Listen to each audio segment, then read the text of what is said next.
সীমান্তে সাদা পতাকা উড়িয়ে লেজ গুটিয়ে পালাচ্ছে ভারত। পাকিস্তানের পাল্টা জবাবে ভারতের অর্থনীতি খেয়েছে বিলিয়ন ডলারের ধাক্কা। ভারতের রাতের আধারে কাপুরুষের মতো আক্রমণের জবাব যে এতটা ভারী হতে যাচ্ছে তা হয়তো কল্পনাতেও ভাবেনি ভারত।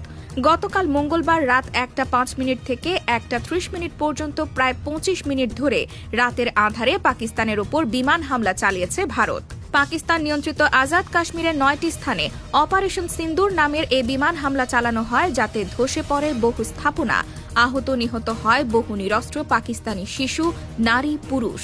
ভারত দাবি করে তারা জঙ্গি স্থাপনা লক্ষ্য করে হামলা চালিয়েছে, কিন্তু হামলা পরবর্তীতে দেখা যায় এ সকল স্থাপনার মাঝে মসজিদ, মাদ্রাসা এবং বেসামরিক স্থাপনা রয়েছে।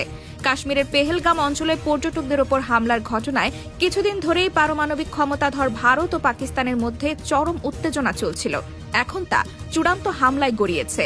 কূটনীতিক বহিষ্কার, বিমান চলাচলের জন্য আকাশপথ বন্ধ করা সহ পাল্টাপাল্টি বেশ অনেকগুলো পদক্ষেপের ঘোষণা দিয়েছে দুই দেশই।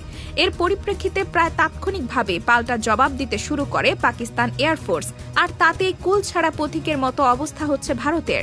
অপারেশন সিন্দুরে ভারত তাদের অন্যতম গর্ব ফ্রান্সের তৈরি করা রাফেল যুদ্ধ বিমান ব্যবহার করে।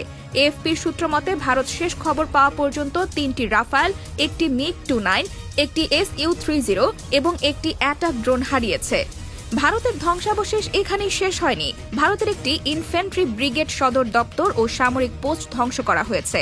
পাকিস্তানের একজন সামরিক মুখপাত্র জানান, আমাদের কোনো বিমান ক্ষতিগ্রস্ত হয়নি, সব ইউনিট নিরাপদে ঘাঁটিতে ফিরে এসেছে। ভারতের এমন আগ বাড়িয়ে হামলা করার পর ক্ষয়ক্ষতির হিসাব করা শুরু করলে আটকে উঠবে যে কোনো মানুষ। ফ্রান্সের তৈরি প্রতিটি রাফেল ফাইটার জেটের বর্তমান বাজার মূল্য $288 মিলিয়ন। শুধুমাত্র 3টি ফাইটার জেট হারানোতেই ভারত হারায় $864 মিলিয়ন। নির্ভরযোগ্য সূত্র মতে 5টি বিমান ধ্বংসে ভারতের ক্ষয়ক্ষতির পরিমাণ যে ঠেকেছে বিলিয়নে, সাথে ইনফ্যান্ট্রি ধ্বংসের পরিমাণ তো আছেই। টাকার অঙ্কে ভারতের জন্য বেশ বড়সড় ক্ষতি এটি। নয়াদিল্লি শুধু নিজেদের বিমানই হারায়নি, একই সাথে ধুলোয় মিশিয়ে দিয়েছে বিশ্বের অন্যতম প্রতাপশালী ফাইটার জেট বিমান রাফেলকেও। পাল্টা আঘাতে 3টি রাফেল ধ্বংস হওয়ায় প্রায় তলানিতে গিয়ে ঠেকেছে রাফেল নির্মাতা প্রতিষ্ঠান ডাসো এভিয়েশনের শেয়ার মূল্য। মঙ্গলবার হঠাৎ 6% কমে আসে কোম্পানিটির শেয়ার মূল্য। পাকিস্তানের দাবি, ভারতের বিমান বাহিনীর হাতে থাকা বেশ কয়েকটি রাফেল যুদ্ধ বিমান ভূপাতিত করার কারণেই শেয়ারের মূল্য কমেছে। রাতে ভারতের দ্বারা শুরু হওয়া এ ধ্বংসযজ্ঞ ভোরের আলো ফোটার আগেই পাকিস্তানের কাছে বিজয় নিয়ে এসেছে।